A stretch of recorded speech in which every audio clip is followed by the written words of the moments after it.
یہ اللہ کا بڑا فضل ہے کہ جن کی محفل میں ہم بیٹھے نا انہی کے بارے میں رب تبارک و تعالیٰ نے یہ آیت مبارکہ اتاری. ہم پنجتن کا ذکر کر رہے ہیں, اہل بیت کا ذکر کر رہے ہیں, اور اہل بیت سے جو جڑی ان کا ذکر کر رہے ہیں. جڑنے سے مراد جن کے محفل میں آج ہم یہاں بیٹھے ہیں, سیدہ ام البنین سلام اللہ علیہ مادر ابن عباس علمبردار علیہ السلام کی محفل میں الحمدللہ ان کی محفل میں بیٹھے, اور اللہ کا بڑا فضل ہے کہ یہ آیت مبارکہ سامنے آئی. یہ اللہ کا بڑا احسان ہے کہ رب تبارک و تعالیٰ ان کے بارے میں ذکر کر رہا ہے. ہر ایک سے ایسا امتحان نہیں لیا جو امتحان اہل بیت سے لیا. حضرت آدم علیہ نبینا علیہ السلام کی تاریخ جب سے تاریخ اٹھا کر آپ پڑھے, حضرت عیسیٰ علیہ نبی علیہ السلام تک کسی بھی نبی سے, کسی بھی نبی کی آل سے اللہ تبارک و تعالیٰ نے ایسا امتحان نہیں لیا, ایسی آزمائش نہیں لی جیسے آزمائش اللہ نے اپنے حبیب سے, جو جس سے جتنا زیادہ محبت کرتا ہے نا, جتنا زیادہ محبت کرتا ہے ویسے ہی اسے آزماتا بھی. یہ اللہ کا بھی فعل اور یہ دنیا میں بھی فعل ہے کہ جو جس سے زیادہ محبت کرتا ہے اس پہ زیادہ آزمائشیں آتی ہیں, اس سے زیادہ امتحانات ہوتے ہیں. اور الحمدللہ اہل بیت اس امتحان اس آزمائش میں کامیاب ہوئی. یہ دنیا دیکھ لی کربلا معلیٰ میں. کربلا معلیٰ کے بعد بھی جتنے اہل بیت پر مصائب اترے, جتنے تکالیف, جتنے بھی آزمائشیں اتری, ان تمام آزمائشوں پر اہل بیت نے صبر کیا. کیونکہ اللہ فرماتا ہے اسی آیت میں وبشر الصابرین, اور خوشخبری دے اسے جس نے صبر کیا. اللہ فرما دیا. اور صبر اگر صبر دیکھے تو صبر میں اہل بیت کے صبر پر کسی نے بھی سبقت نہیں لیا. حضرت آدم علیہ السلام سے لے کے عیسیٰ علیہ نبینا علیہ السلام تک نبیوں کی آل نے بھی ان کی صبروں پر سبقت نہیں لی. جو صبر اہل بیت نے کیا, جو صبر اماموں نے کیا. اللہ تبارک و تعالیٰ اس آزمائش کا ذکر فرماتا ہے کہ جو اس نے مومنین کی آزمائش فرمائی. یہ تفسیر میں ہے, تفسیر ابن عباس میں ہے. 3 تفسیروں کا میں نے مطالعہ کیا, تفسیر ابن عباس, تفسیر در منشور اور تفسیر ابن کوثر. فرماتا ہے کہ مومنین سے اس نے آزمائش ہے. مومنین, اگر مومنین کی کوئی ماں کو دیکھنا ہے تو دیکھ لے خاتون جنت کو. مومنین کی ماں خاتون جنت. اگر ایمان کی جان کو دیکھنا ہے تو خاتون جنت کو دیکھو. ہم تمہیں دشمن کے خوف سے, قحط سالی سے, مالوں کے خاتمہ سے, اور جانوں کے قتل ہو جانے سے, اور مر جانے, اور بیماریوں کے لاحق ہونے, اور پھلوں کے ختم ہو جانے سے آزمائیں گے. یہ تفسیر ابن عباس کی تفسیر میں لکھا ہے. اللہ تعالیٰ ان چیزوں سے آزمائے گا. وہ 5 ہی چیز بنتی ہے, اور اس نے آزمایا تو پنجتن پاک پہ آزمایا. اگر اس کی تفصیل میں جاؤں تو کافی وقت ہو جائے. تو یہ آیت مبارکہ میں نے پڑھی اس لیے کہ آج ان کا ذکر ہے, ذکر خیر ہے, اور ان کے حق میں رب تبارک و تعالیٰ نے اس آیت مبارکہ کو نازل فرمایا. تاریخ کی نظر میں حضرت ام البنین سلام اللہ علیہ, پہلے ام البنین ہے کون؟ بہت کم لوگ اس سے واقف ہیں کہ سیدہ حضرت ام البنین سلام اللہ علیہ کون ہے. یہ بات مسلم ہے کہ امامہ اور خولہ اور اسماء بنت امیس بعض کتابوں میں آتا ہے کہ بیویاں تھیں مولا کائنات علیہ السلام کی, نہیں, بلکہ اصل تاریخ میں آتا ہے, تفسیر ابن کثیر میں آتا ہے کہ مولا کائنات امیر المؤمنین حضرت علی بن ابی طالب کرم اللہ تعالی وجہ الکریم نے خاتون جنت سلام اللہ علیہ کی وصال ظاہری کے بعد اگر کوئی نکاح کیا ہے تو وہ سیدہ ام البنین سے کیا. اکثر مورخین نے لکھا بھی ہے. ایک روز ایک مرتبہ مولا کائنات حضرت علی بن ابی طالب نے کرم اللہ تعالی وجہ الکریم اپنے بھائی عقیل علیہ السلام کو, جو عرب کے علم الانساب میں سب سے زیادہ ماہر تھے. اگر کسی کو پرکھنا بولتے ہیں کہ پرکھ جس کو ہوتی ہے خاندان کی, پورے عرب میں اگر کسی کو تھی تو وہ آپ کے بھائی حضرت عقیل علیہ السلام کو تھی. پرکھ یعنی کون کس کا خاندان کیسا ہے. ماہر تھے اس معاملے میں. اور آپ نے مولا کائنات نے فرمایا کہ بھائی میرے لیے ایک ایسی بیوی کا انتخاب کیجئے کہ جس سے ایک بہادر اور شہسوار فرزند پیدا ہو. حضرت عقیل علیہ السلام نے ام البنین سلام اللہ علیہ کا نام پیش کیا. مختصر بتا رہا ہوں، اگر اس واقعے کے تفصیل میں جاؤں تاریخ کے تو کئی گھنٹے گزر جائیں گے. مولا عقیل کی جو آپ میں بہادری تھی، جو علم انصاف کے آپ ماہر تھے نا، اگر آپ کے فضائل بیان کرو تو 1 گھنٹہ گزر جائے گا صرف عقیل علیہ السلام کے بیان فضائل پر، کہ مولا کائنات کے بھائی کا معاملہ یہ تھا علیہ السلام. اور مولا کائنات کا نہیں جانتے تھے، لوگوں کے ذہن میں ہے کہ مولا کائنات جانتے نہیں تھے، کہ جانتے تھے، لیکن سنت کے مطابق آپ نے عمل کیا، اپنے بھائی کو بھیجا رشتے کے لیے. چاہتے تو خود بھی جا سکتے تھے، لیکن نہیں، سنت تھی کہ رشتہ بھیجا جائے. اور وہ سنت آج تک کبھی بھی رشتہ کوئی لڑکے والے لے کے آتے ہیں، لڑکی والا نہیں جاتا لڑکے والوں کے پاس، بلکہ لڑکے والے لے کے آتے ہیں رشتہ کبھی بھی. تو آپ نے حضرت عقیل مولا کائنات کے جو بھائی تھے علیہ السلام، ام البنین سلام اللہ کا نام پیش کیا اور کہا کہ تمام عرب میں کوئی شخص ان کے باپ اور دادا سے زیادہ شجاع اور دلیر نہیں ہے. یہ کتاب العصابہ صفحہ نمبر 375 میں اور معارف ابن قطبیہ میں صفحہ 92 میں یہ درج ہے. سنی اہل سنت والجماعت کی کتاب ہے. تحقیق یہ بات تحقیق شدہ ہے کہ حضرت ام البنین سلام اللہ علیہ کی شادی سن ہجری 20 میں ہوئی. اکثر مورخین کا اس بات پر اتفاق ہے کہ حضرت عباس علمبردار، ہم جن کا بھی اس کلام میں ذکر سن رہے تھے، یہ آپ ہی کی اولاد ہے. حضرت عباس علمبردار علیہ السلام اس وقت جنگ صفین میں آپ تھے اور آپ کی عمر شریف 15 یا 17 برس کی درمیان تھی. اور کربلا معلّہ، جو کربلا معلّہ کا واقعہ رونما ہوا، آپ کا اس وقت سر مبارک 32 اور 38 سال کے درمیان تھا. حضرت عباس علمبردار کی ولادت سن 22 ہجری میں. جنگ صفین حضرت مولا کائنات مولا علی مشکل کشا کی خلافت ظاہری کے دوسرے یا تیسرے سال واقع ہوئی، جو مطابق 37 یا 38 ہجری ہوتی ہے. حضرت عباس علمبردار کا سر اس جنگ کے وقت کسی مورخ نے 15 سال یا کسی نے 17 سال سے زائد نہیں لکھا، اس لیے آپ کا سن آپ کے والد بزرگوار کی شہادت کے وقت 18 سال اور کربلا معلّہ میں 38 سال ہوتا ہے. یہ جو میں نے عمر شریف بتائی ہے، یہ بھی معتبر کتاب کے حوالے سے بتائی. حضرت عباس علمبردار کی والدہ ماجدہ حضرت سیدہ ام البنین سلام اللہ علیہ کی تربیت بہت اعلیٰ، بہت اچھی. آپ علمی و اخلاقی و اوصاف میں ممتاز تھی. اکثر علماء کرام نے لکھا کہ حضرت عباس علمبردار نے اپنے پدر بزرگوار مادر گرامی اور بھائیوں اور بہنوں سے بہت سے علوم حاصل کیے، باپ بھائی اور بہنوں میں. حضرت زینب، حضرت کلثوم سلام اللہ علیہ کی اہمیت کا مقام ازہر من الشمس ہے. لیکن اس خبر سے پتہ چلتا ہے کہ ان کی والدہ ماجدہ بھی جو دنیا کے عقل مند ترین بزرگ کی رفیقہ حیات تھی، یعنی مولا کائنات مولا مشکل کشا کرم اللہ تعالی وجہ الکریم کی زوجہ، علمی اخلاقی تربیتی امور میں کافی ملکہ رکھتی تھی، کافی مہارت رکھتی تھی.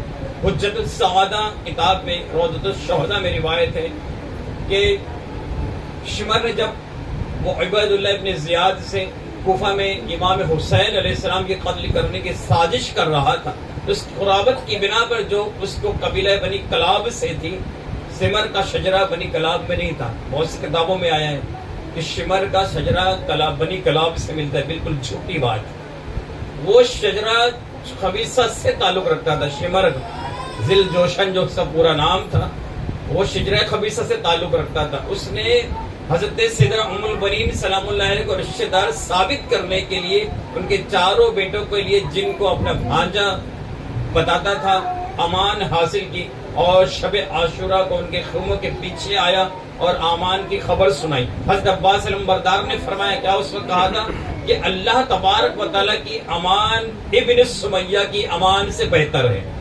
یہ تاریخ طبری کا لفظ ہے. اس وقت حضرت عباس علمبردار نے کہا تھا خبیث سے کہ اللہ کی پناہ بہتر ہے اس سے، ابن سمیہ یعنی سمیہ کی اولادوں سے بہتر ہے. تو شجرہ شمر دلجوشن کا کہیں سے کہیں بھی نہیں ملتا ہے. بنی کلاب جو آپ کے خاندان کا تھا، ہر ایک خاندانوں کا نام ہوتا تھا. حضرت سیدنا ام البنین سلام اللہ کا جو خاندان تھا وہ بنو کلاب سے تھا. بڑا بہادر یہ قبیلہ ہوا کرتا تھا. ابن اسیر کی روایت ہے کہ جریر ابن عبداللہ ابن مخلا کلابی نے، جو حضرت ام البنین سلام اللہ علیہ کا دورہ پارہ کا بھتیجا تھا، اس وقت حضرت عبید اللہ ابن زیاد کے پسر پیغمبر خدا حبیب مصطفیٰ صلی اللہ تعالی علیہ وسلم کے نواز حضرت امام حسین علیہ السلام کا قتل کا حکم صادر کیا اور اس کے دربار میں حاضر تھا. اس سے حضرت عباس علمبردار اور ان کے بھائیوں کے لیے امان کا پروانہ حاصل کیا، اور شمر کو جو اسی گرو سے تعلق رکھتا تھا. تو اس شجرے میں کئی دور تک بھی شمر دلجوشن کا نام نہیں ملتا. پر اس معاملے اس طرف اگر چلا جائے تو کافی وقت گزر ہے. یہاں پر ذکر صرف کرنے کا مقصد ہے کہ سیدہ ام البنین کا کس قبیلے سے تعلق رکھتی تھی اور آپ کا نام اور کنیت کیا تھی. حضرت ام البنین سلام اللہ علیہ فاطمہ دختر حزام کلابیہ کی ولادت ہجرت کے بعد 5 ہجری میں ہوئی. آپ کی ولادت 5 ہجری میں آپ کی ولادت ہوئی اور ان کی وفات 13 جمادی الثانی جمعے کا دن تھا اور 64 ہجری تھی. حضرت امام حسین علیہ السلام کی شہادت کے 3 سال بعد تھی اور جنت البقیع میں حضرت فاطمہ الزہرا سلام اللہ علیہ کی خوابگاہ اقدس کے نزدیک آپ کو مدفن کیا گیا. آپ کے شوہر نام گرامی حضرت مولا کائنات مولا علی مشکل کشا کرم اللہ تعالی الکریم اور ان کے بطن مبارک سے 4 بیٹے آپ کو ہوئے. حضرت عباس علمبردار فرزند گرامی علی ابن ابی طالب کرم اللہ تعالی وجہ الکریم ولادت آپ کی 4 شعبان. حضرت عبداللہ ابن علی ابن ابی طالب کربلا مولا کے وقت آپ کی عمر شریف 30 سال تھی. عمران ابن علی ابن ابی طالب واقع کربلا کے دوران آپ کی عمر 28 برس تھی. جعفر بن علی ابن ابی طالب ان کی عمر شہادت کے وقت 26 سال تھی. اور پرانی اور نئی تاریخی کتابوں کے مطالعے سے پتہ چلتا ہے کہ جناب فاطمہ ام البنین، آپ کا نام تھا فاطمہ، سن لیں ام البنین کا نام فاطمہ تھا. اور اس پہلے کے دور میں عرب میں یہ باتیں تھی کہ جن کا نام فاطمہ رکھا جاتا تھا بڑی ذہین ہوا کرتے تھے. اور سب سے پہلے اگر کسی کا نام فاطمہ رکھا گیا تو وہ اللہ کے پیارے حبیب صلی اللہ تعالی علیہ وسلم نے اپنی بیٹی خاتون جنت کا نام فاطمہ رکھا. اس کے پہلے کسی کا نام فاطمہ نہیں رکھا. یہ نام اللہ تبارک و تعالی نے جبریل امین کے ذریعے انہیں طہارت و عفت خاندانی اوصاف کے لحاظ سے اپنوں میں درمیان میں منفرد حیثیت رکھتی تھی اس نام والی لڑکی. آپ کی ولادت تقریباً 5 ہجرت کے بعد واقع ہوئی تھی. سیدہ ام البنین سلام اللہ علیہ. ایک کتاب کے حوالے سے آپ کا نام ملتا ہے حمیدہ، آپ کا نام حمیدہ بھی ملتا ہے. عمدۃ الطالب میں آپ کا اسم گرامی فاطمہ درج کیا گیا تاریخ الخمیس میں، اور آپ کا نام ام البنین آپ کا لقب پڑا. اس کا تو شہرت حاصل کیا یہ نام کہ اکثر مورخین کو آپ کا اسم گرامی معلوم نہ ہو سکا. اصل نام ام البنین اتنا شہرت ہوا یہ نام کہ اکثر لوگوں کا آپ کا اصل نام جو آپ کا نام تھا فاطمہ وہ معلوم نہ ہو سکا، اور ام البنین ہی سے آپ کو پہچانا جانے لگا. نبی کریم صلی اللہ تعالی علیہ وسلم فخر کرتے ہوئے فرماتے تھے کہ انا ابن الفاطم، میں فواتم یعنی لفظ فاطمہ کی جمع کا بیٹا ہوں. حضرت ام البنین کا نام فاطمہ رکھا گیا. اس زمانے میں فاطمہ نام کی خواتین موجود تھی. کتنی؟ صرف 3 اس وقت، یاد رکھو. فاطمہ بنت اسد والد گرامی مولا کائنات، فاطمہ دختر حمزہ یا فاطمہ دختر ربیہ، ایک دوسری بات. اور تیری فاطمہ الزہرا سلام اللہ علیہ دختر رسول اکرم صلی اللہ تعالی علیہ وآلہ وسلم، زوجہ مولا کائنات مولا مشکل کشا. یہ 3 ہی فاطمہ تھی. اس وقت جب ام البنین سلام اللہ علیہ کا یہ ذکر ہو رہا ہے، اس کے لیے بات بتانا مناسب تھا کہ 3 فاطمہ تھی. علامہ فیروز آبادی رحمۃ اللہ علیہ نے اپنے قاموس نامی کتاب میں 20 نفر خواتین صحابیہ کا ذکر فرمایا جن کے نام فاطمہ تھے. تو کافی تفصیل ہے اس کے بارے میں کہ آپ نے 20 نام نکالے، ایسے نام جو فاطمہ خاتون جنت فاطمہ الزہرا کے نسبت سے تھے، اور وہ بڑے مشہور ہوئی وہ 20 فاطمہ سلام اللہ علیہ. درود پاک پڑھ لیجیے. اللہم صلی علی سیدنا مولانا محمد وآلہ وسلم. صلاۃ والسلام علیک یا سیدی یا سیدی یا سیدی یا مکی یا مدنی یا ہاشمی یا مطلب یا رسول اللہ صلی اللہ تعالی علیہ وآلہ وسلم. سیدہ ام البنین سلام اللہ علیہ، کافی ان کے واقعات مجھے زبانی بھی یاد ہے، لیکن میں بہتر یہ سمجھتا ہوں تو دیکھ کے بیان کروں، کہ دیکھ کے بیان کرنے میں کبھی لفظ بلفظ ادھر ادھر نہیں ہوتی باتیں. خود امام شافعی رضی اللہ تعالیٰ عنہ، امام اعظم حنفی امام شافعی، امام مالک رضی اللہ تعالیٰ عنہ جب آپ بیان فرماتے تھے تو دیکھ کر بیان کرتے تھے. حدیث مبارکہ بیان کرتے دیکھ کے بیان کرتے، تواریخ بیان کرتے دیکھ کر بیان کیا کرتے تھے. ایک مرتبہ آپ ممبر شریف پر بیٹھ کے بیان فرما رہے تھے امام شافعی رضی اللہ تعالیٰ عنہ، آپ کا رنگ چینج ہوا، یہاں تک کہ آپ کا رنگ بلو ہو گیا. لوگ دیکھ رہے تھے، پورا بیان ہوا. جب آپ ممبر شریف سے اترے نیچے تو آپ نے اپنا جب چھپا مبارکہ بچے ہلایا جھٹکا تو بچھو نیچے گرا. اس وقت آپ کے جو حسبین تھے، ساتھی تھے، کہ حضرت آپ یہ بچھو ڈنگ مار رہا تھا، جب اس وقت آپ کھڑے کیوں نہ ہو گئے، اسی وقت کیوں نہ آپ نے جھٹک لے بچھو کو ہٹا کیوں نہ دیا. تو امام شافعی رضی اللہ عنہ فرماتے کہ میں اس آقا نامدار جو اماموں کا امام ہے، نبیوں کا امام ہے، ان کی حدیث پڑھ رہا تھا. اسے بچھو نے 7 مرتبہ ڈنگ مارا ہے، 1-2 مرتبہ نہیں بلکہ 7 مرتبہ ڈنگ مارا ہے. اس کے ڈنگ کو میں نے محسوس کیا، لیکن حدیث پاک جو بیان فرما رہا تھا اس کی لذت اس سے بہتر تھی، اس کے ڈنگ سے بہتر اس کی لذت مجھے پیاری تھی. اس کے لیے میں نے اٹھنا مناسب نہیں سمجھا. اسی لیے بزرگان دین فرماتے ہیں کہ جب بھی اہل بیت کا ذکر ہو، جب بھی حدیث مبارکہ بیان کی جائے، پانی کا گلاس بھی منہ کے قریب مت لاؤ. اللہ کو کبھی ناگوار گزر جائے کہ میرے حبیب کا ذکر کر رہے اور اس درمیان پانی پی رہے. پانی پینا گوارا کیسے کیا تم نے؟ اس لیے بزرگان دین جب محفل میں بیٹھا کرتے تھے تو اٹھتے نہیں تھے. کتنے بزرگان دین کے بارے میں آتا ہے کہ جو جس طرح بیٹھ گیا وہ اپنا پہلو نہیں بدلا کیا کرتا تھا. پانی تو بہت دور کی بات ہے، پہلو نہیں بدلتا تھا، جیسے بیٹھا تو ویسے بیٹھا رہتا تھا آخر تک. آج تو بولنا نہیں چاہیے، محفل میں لوگ اٹھتے آنا جانا شروع رہتا ہے، چائے کا دور چلتا ہے، پانی کا دور چلتا ہے. محفل میں ادب بہت ضروری ہوتا ہے. یہ بزرگان دین سے ہمیں سیکھ ملتی ہے، اور اللہ تبارک و تعالیٰ نے بزرگان ان کا صدقہ ہمیں عطا فرمایا. خانقاہ کی بڑی برکت ہے کہ ہمیں خانقاہ سے سب سے اول ادب اور عشق کا سبق ملتا ہے. اور جس نے ادب اور عشق کو سمجھ لیا نا، اس کا ساری چیزیں سمجھ میں آتی ہے. علم تو ہے علم، لیکن علم سیکھنے سے پہلے ادب اور عشق سیکھے. علم تو ابلیس کو بھی بے شمار تھا، اس نے اتنا سجدہ کیا، کہا جاتا ہے کہ کئی دنیا میں زمین کا کوئی حصہ ایسا نہیں کہ جہاں اس نے سجدہ نہ کیا ہو.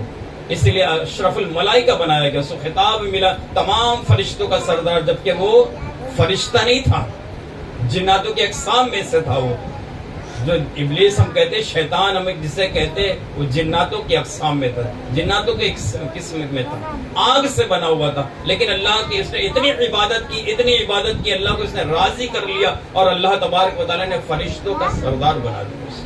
اس وقت اس کے لیے تخت رہتے تھے، جھولے رہا کرتے تھے، لیکن سب کچھ اس کے پاس تھا. علم تھا، عامل تھا، سب کچھ تھا، لیکن نہیں تھا تو اس کے پاس عشق نہیں تھا. 4 عین تھا، 5واں عین نہیں تھا. سبحان اللہ. 4 عین اس کے پاس سے 5واں عین عشق والا نہیں تھا، اس لیے مردود ہو گیا. اور اللہ کا بڑا فضل ہے کہ خانقاہوں کی برکت سے ہمیں سب سے پہلا عین عشق سمجھایا جاتا ہے. عشق ہے تو سب ہے، عشق نہیں تو سب بیکار ہے. عشق ہے اللہ سے تو تمہاری بقا ہے، عشق ہے رسول سے تو تمہاری بقا ہے، عشق ہے اہل بیت سے تو تمہیں قرآن سمجھ میں آئے گا. اگر عشق اہل بیت سے نہیں تو تمہیں قرآن کیا کوئی کتاب سمجھ میں نہیں آئے گی. اہل بیت ہی ہے جو سب کو قریب کرتی ہے. اللہ کے رسول صلی اللہ علیہ وسلم نے ارشاد فرمایا کہ علی حق ہے، علی حق کے ساتھ ہے اور حق علی کے ساتھ ہے۔ ایک صحابی رسول مسجد نبوی شریف میں حاضر ہوئے، کہا یا رسول اللہ صلی اللہ تعالی علیہ وآلہ وسلم صراط مستقیم کیا ہے؟ سبحان اللہ، صراط مستقیم کیا ہے؟ واہ واہ سبحان اللہ۔ صحابی پوچھ رہا ہے، آج کا کوئی ملا نہیں پوچھ رہا ہے، صحابی پوچھ رہا ہے اس وقت کے دور کا، اور صحابی کو کتنا علم ہوتا ہوگا جو خود نبی کریم صلی اللہ تعالی علیہ وسلم کے ساتھ آپ کے صحبت میں رہتا ہوگا۔ صحابی اسے کہتے ہیں جو نبی کریم صلی اللہ تعالی علیہ وسلم کی صحبت میں رہا، صحبت میں رہنے کے بعد جس کے لیے آپ نے حلال کہا اس نے حلال جانا، اور جو حرام کہہ دیا اسے حرام جانا، جس سے عشق فرما دیا اس سے عشق کیا، اور جس سے کہا یہ مردود ہے اس سے عشق کرنا، جس نے ان سے بغض کیا وہ میرا دشمن ہے، تو جو ان کی باتوں پر عمل کیا اسے صحابی کہتے ہیں، میں اسے صحابی کہتا ہوں۔ سبحان اللہ، بے شک یہ اللہ کے پیارے حبیب صلی اللہ تعالی علیہ وآلہ وسلم کا قول ہے، کسی غیرے کا قول نہیں ہے، یہ اللہ کے پیارے محبوب کا قول ہے، اور جس نے ان کے قول کو ٹھکرا دیا اس نے معاذ اللہ سے جنگ کر لیا۔ جس نے اللہ کے پیارے حبیب سرکار دو عالم صلی اللہ تعالی علیہ وسلم کے قول کو ٹھکرا دیا، اللہ ہمیں محفوظ رکھے۔ تو صحابی رسول نے کہا یا رسول اللہ صلی اللہ تعالی علیہ وآلہ وسلم اہدنا الصراط المستقیم کیا ہے؟ ہم نماز میں پڑھتے ہیں اور اگر وہ نہیں پڑھے تو نماز ہی نہیں ہوگی۔ پہلی ہی سورہ ہے سورہ فاتحہ، اور اس میں ہے اہدنا الصراط المستقیم، گنے لینا کتنی بار پڑھتے ہیں آپ، اور پھر بتانا مجھے آ کر کے، پھر اس میں بھی راز بتاؤں گا کہ اتنی بار پڑھتے تو اس میں راز یہ ہے، اللہ نے ہر رکعت میں سورہ فاتحہ پڑھنے کا واجب قرار دیا ہے، 4 رکعت والی نماز ہو یا 2 رکعت والی ہو 3 رکعت والی ہو، ہر رکعت میں سورہ فاتحہ پڑھنا واجب، اگر نہیں پڑھا تو نماز نہیں۔ اور اس سورہ فاتحہ میں یہ آیت مبارکہ ہے اہدنا الصراط المستقیم۔ تو صحابی رسول نے کہا یا رسول اللہ صلی اللہ تعالی علیہ وسلم اہدنا الصراط المستقیم کیا ہے؟ اللہ کے رسول سرکار دو عالم صلی اللہ تعالی علیہ وسلم صحابی کی طرف دیکھتے اور پھر مسجد کے دروازے کی طرف دیکھتے، مسجد نبی شریف کا جو دروازہ تھا، جو باب تھا، اس کی طرف دیکھتے، دیکھ رہے بھی کدھر؟ باب کی طرف، سبحان اللہ، باب کی طرف دیکھ رہے، پھر اس صحابی کو دیکھتے۔ کون صحابی تھا؟ حضرت جابر رضی اللہ تعالیٰ عنہ۔ کوئی ایسا ویسا بھی صحابی نہیں تھا، جو محبت کرنے والا تھا وہ صحابی تھا۔ پھر اللہ کے رسول سرکار دو عالم صلی اللہ تعالی علیہ وسلم ارشاد وہ اہدنا الصراط المستقیم۔ سبحان اللہ، جابر رضی اللہ جیسے گھومتے دیکھتے باب کی طرف، مسجد نبوی شریف کے دروازے کی طرف، تو دیکھتے مولا کائنات تشریف لا رہے ہیں۔ مطلب کیا چلا کہ اہدنا الصراط المستقیم اگر کوئی ہے تو صحابہ کرام تو اس وقت 1,24,000 تھے، اللہ کے رسول سرکار دو عالم صلی اللہ تعالی علیہ وسلم جس کا بھی نام لے لیتے وہ اہدنا الصراط المستقیم ہوتا، لیکن اللہ کے رسول نے دیکھ کر فرمایا، انگلی کا اشارہ دیتے ہوئے فرمایا اہدنا الصراط المستقیم، یہ اہدنا الصراط المستقیم ہے۔ پتہ یہ چلا کہ جو ان کے اطوار پر چلا، جو ان سے محبت کیا، وہی اہدنا الصراط المستقیم پر چلا۔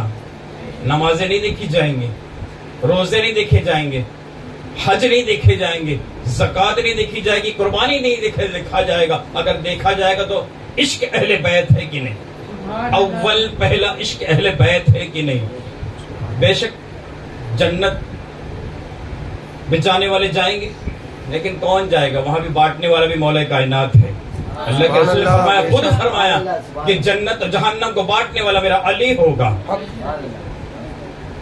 شفاعت بے شک اللہ کے رسول سرکار دو عالم صلی اللہ تعالی وسلم کی ہے، بے شک ہمیں اس کا اقرار ہے، احادیث مبارکہ بھی نقل ہے، سیاہ ستہ کی کتابوں میں بھی نقل ہے، لیکن اللہ کے رسول فرماتے ہیں اسی حدیث کے آگے کہ جنت اور جہنم کو بانٹنے والا علی ہوگا۔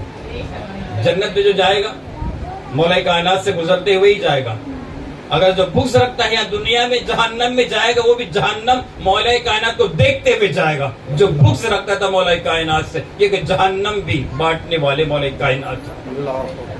یہاں تو بغض کرتا ہے، بغض علی ہے تیرے دل میں، مولا کائنات کا ذکر سنتا ہے تو چہرہ بگڑ جاتا ہے، لیکن وہاں جب جہنم میں بھی جائے گا تو مولا کائنات کا بغیر چہرہ دکھے نہیں جائے گا۔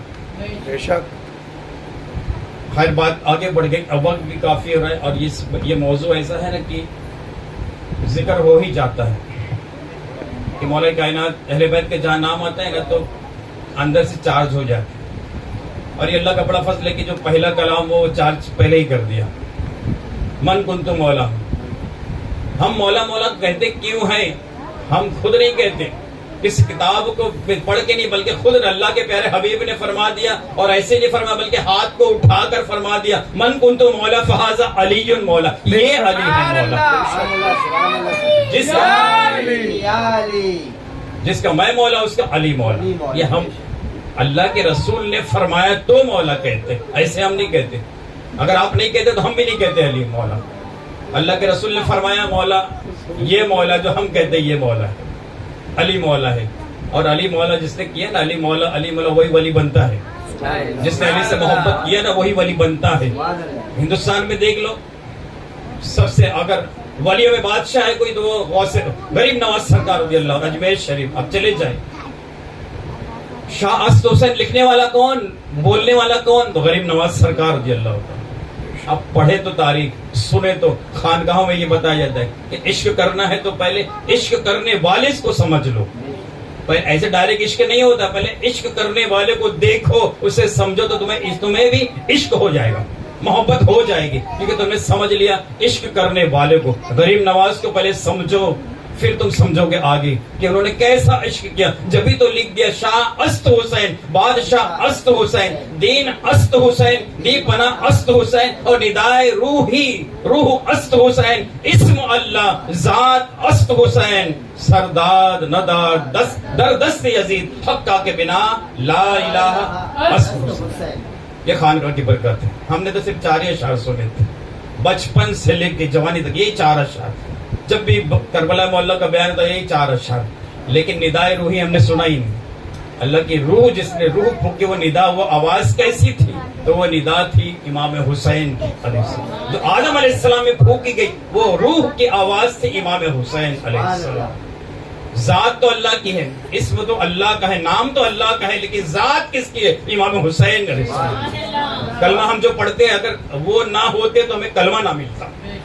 غریب نواز سرکار لکھتے ہیں، جبھی تو لکھتے ہیں شاہ است حسین، بادشاہ است حسین، دین است حسین، دی پناہ است حسین، ندائے روح است حسین، اسم اللہ ذات است حسین، سرداد نداد در دست یزید.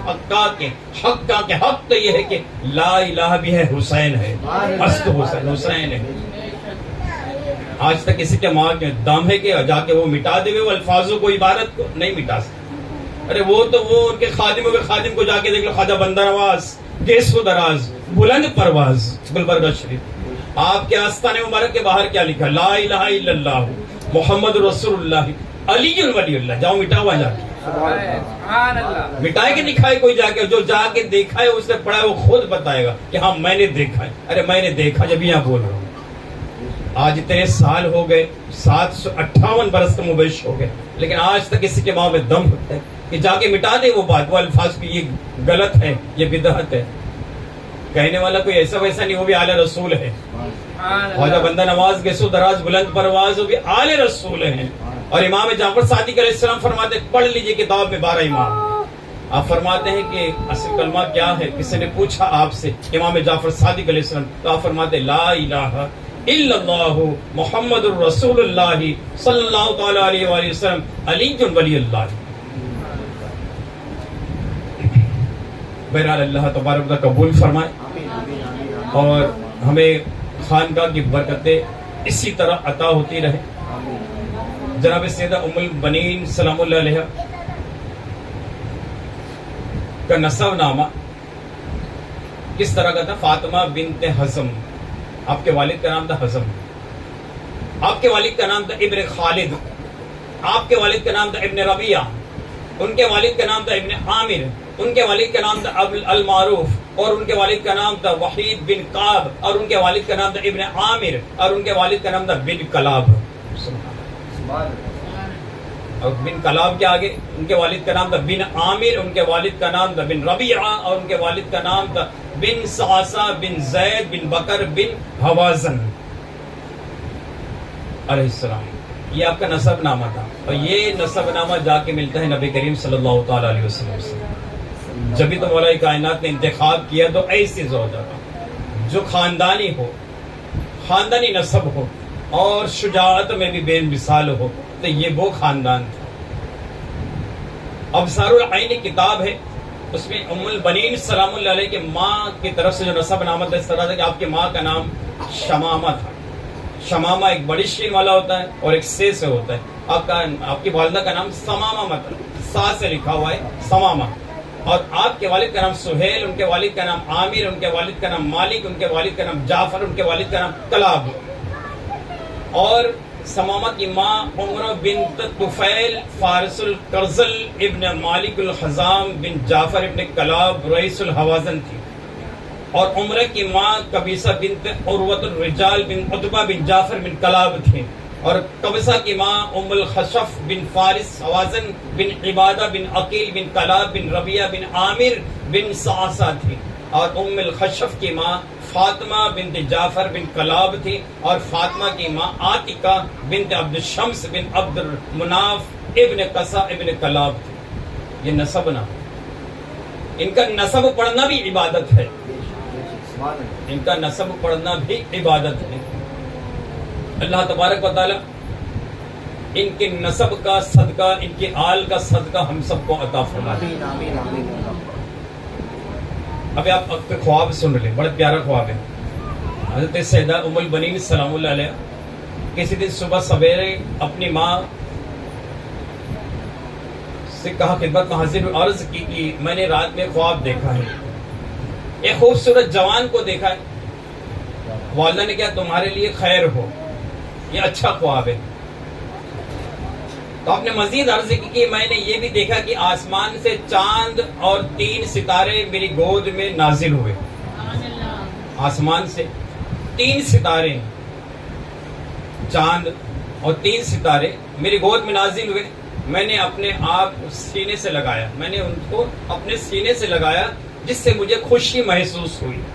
ایسے خواب سے اچانک میں نے بیدار ہوئی تو دامن میں کوئی چیز نہیں پائی اپنی، جس سے میں غمگین ہو گئی۔ یہ ام البنین سلام اللہ علیہ کا خواب تھا۔ درود پاک پڑھ لیجیے، اللہم صلی علی سیدنا مولانا محمد وآلہ وسلم، صلاۃ والسلام علیک یا رسول اللہ صلی اللہ تعالی علیہ وآلہ وسلم۔ تو ام البنین سلام اللہ علیہ کی والدہ جو تھی، ٹھیک ہے بیٹی، ہم اس کی تعبیر جو بتا سکتے ہیں اس کے پاس جا کر کے اس کی تعبیر دیکھتے کیا ہے۔ جو تعبیر اس وقت بتاتا تھا اس وقت میں، تو آپ کی والدہ ام البنین سلام اللہ علیہ کو لی اور تعبیر بتانے والی کے پاس پہنچی۔